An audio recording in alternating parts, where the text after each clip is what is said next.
আসসালামু আলাইকুম বন্ধুরা, কেমন আছেন? আলহামদুলিল্লাহ, আমি ভালো আছি। আমি আজকে কাঁকরোল নিয়ে আসলাম পুর ভরা একটা রেসিপি। খেতে কিন্তু খুবই অসাধারণ।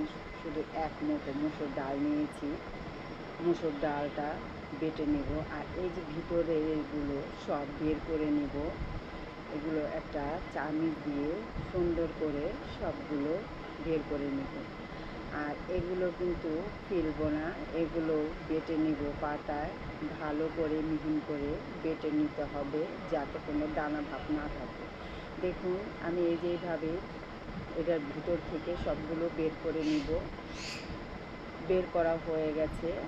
দেখুন, এখন এখানে আমি একটু হালকা হলুদ আর একটু লবণ দিয়ে মেখে রেখে দিব, কারণ যাতে একটু লবণটা এটার সাথে মিক্স হয়। আর একটু হলুদ দিয়ে দিলাম, এখন মেখে রেখে দিলাম। এখন আমি পাটায় চলে যাব। পাটার মধ্যে আমি ওগুলো বেটে নিব, যাতে এটা ব্লেন্ডার করবো না, ব্লেন্ডার করলে পাতলা হয়ে যায়। তাই আমি পাটা বেটে নিব, ভালো করে মিহিন করে নিব। দেখুন, বাটা হয়ে গেছে, কত সুন্দরই একেবারে মিহিন করে নিয়েছি, আর ডালটাও বেটে নিয়েছি। এখন এখানে একে একে সবগুলো দিয়ে দিব। ডালগুলো দিয়ে দিলাম, ডাল বাটাটা। আর এখানে একটু বেসন ব্যবহার করব, যেহেতু পাতলা একটু নরম হয়েছে, তাই এখানে 2 চামচ বেসন দিয়ে দিলাম। একটু ধনিয়া গুঁড়ো দিলাম, একটু মরিচের গুঁড়ো দিয়ে দিলাম, একটু হলুদের গুঁড়ো দিয়ে দিলাম, আর একটু আদা রসুন বাটা দিয়ে দিলাম, কাঁচামরিচ দিয়ে দিলাম, পেঁয়াজ কুচি দিলাম।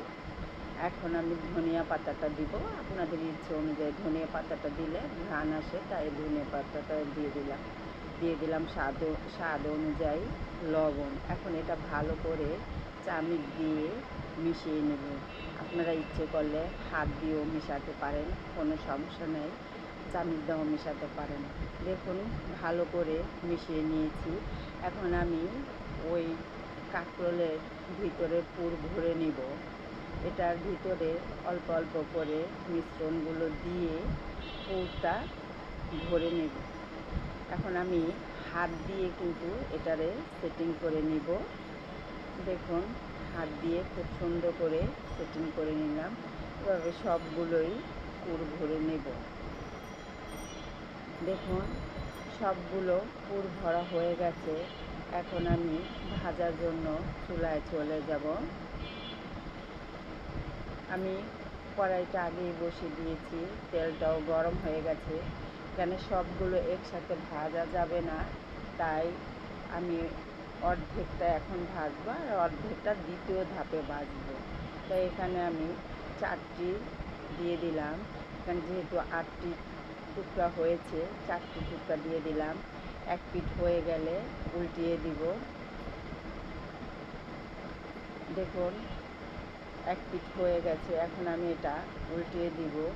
আর এটা কিন্তু খুব কম আঁচে ভাজতে হবে, যাতে ভিতরের পুরটা ভালোভাবে সিদ্ধ হয়, ভাজাটা ভালো হয়।